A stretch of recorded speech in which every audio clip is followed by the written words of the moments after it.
Дин менен саясатты айтып атабыз. Бул жерде дагы бир эки суроо пайда болуп атат. Бул биринчиси ошол президенттик шайлоого катышсаңыз талапкер болуп, анан ал жерде эгерде кетирген чыгашаларды жана алган добуштарды эсептей турган болсок, эң аз акча коротуп, эң көп добуш алган Мыктыбек Арсланбек экен. Бирок ушул жерде дагы диний факторду такылатышат. Бул жерде ошол Мыктыбек акчасын аз коротсо да динди пайдаланды. Эгерде Мыктыбек динди айтпаса, анча добуш алмак эмес. Эгер Мыктыбек динди айтпаса, аяка чыкмак деле эмес. Чыгуунун максаты өзү ушу. Анан мындай да башкаларга бирөө кой дедиби? Чыгып айта берсин. Менден жакшыраак айтсын, менден көбүрөөк добуш алсын. Барып бийликтин бийик жерине отурсын, бирөө кой дедиби? Аракты, бузукулукту, акча беремди айтыш оңой да, Эрмек. Бул оңой да, бузукулукту таратып аябай оңой да. Анан динди айтыш үчүн кечирип кой, дух да керек да, Аллахтын колдоосу да керек. Өзү аны кыла албаса анан кийин эмне дейт? Ооба мен колдондум, мусулмандыгымды колдондум. Эмнеге? Максатым ушул. Мусулманча жашайлы деп чыктым да. Мусулманчылыкты бийликке жетүүнүн куралы эмеспи? Мейли бийликке жетүүнүн куралы, жер шарын басып алуунун куралы дегиле, эмне десеңер деле. Мен саясий аренага мен акылым жеткен нерсе менен чыктым да.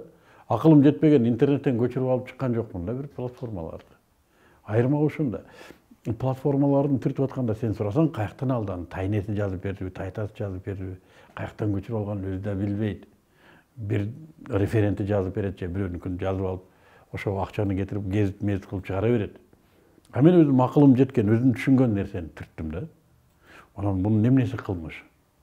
Да, колуна күч жетпегендер айта берет. Мына динди айтып атат. Мен башка эмнени айтайын? Жашоомдун нугу ошол экен. Жашоом ойлонушум ошондой болуп калыптыр. Аллах насип этип өзгөрүп кетиптирмин. Башка нерсе тилиме да келбейт, мааниси да жок. Мен ушу башка нерсе эмнени айтабыз?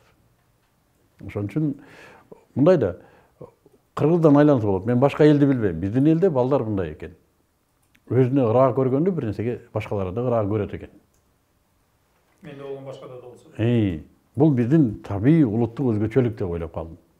Мен өзүм динде ырахатты сезген адаммын. Жашоомду ошону менен уюштурган адаммын. Жүрөгүм ошол менен мындай жылуулук жашаган адаммын да, жылуулукта. Анан ушуну башкалар да сезсин деп 24 саат ошо кам бар менде. Анан саясий аренага, саясий манежге мыйзамды бузбай, адамдардын мазасын албай, укугуна кирбей, чыгып ушул нерсени башкаларга ыраа көрсөм эмнеси кылмыш? Башкалардыкын салыштырып көргүлө, эмнени айтып атат? Айткан сөзү барбы өзү? Мына бийликке келсе биз мынча алабыз дегенди гана